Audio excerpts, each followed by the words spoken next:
Échauffement des épaules, talons-fesses. Et top, on relâche. La séance peut commencer.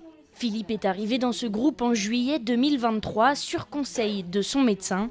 C'est grâce à ces séances adaptées qu'il a repris goût au sport. C'est l'ambiance, le sport, enfin c'est plein de petites choses et on peut discuter. On n'est pas là pour juger et c'est super important, quoi. On a des bons conseils, les étirements sont faits, donc on sait qu'on peut atteindre nos limites.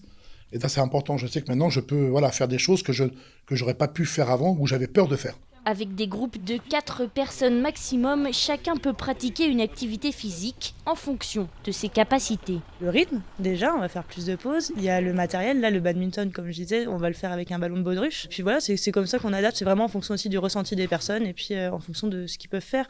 Là, sur une séance où les personnes sont valides, on va pouvoir faire debout. On peut très bien adapter la taille du filet aussi pour pouvoir faire du badminton assis. Pour que tout le monde puisse bénéficier de ce service, le département compte désormais 8 maisons sport-santé qui quadrillent le territoire. L'idée, c'est d'aller dans tous les territoires, dans toutes les EPCI, pour que les gens aient le moins de distance possible à faire pour aller à cette maison sport santé. Les gens en avaient besoin, mais il faut aussi savoir que la période Covid a accéléré ce phénomène-là et que de plus en plus de gens, désormais, s'orientent vers une activité physique et sportive dans le cadre du sport santé bien-être.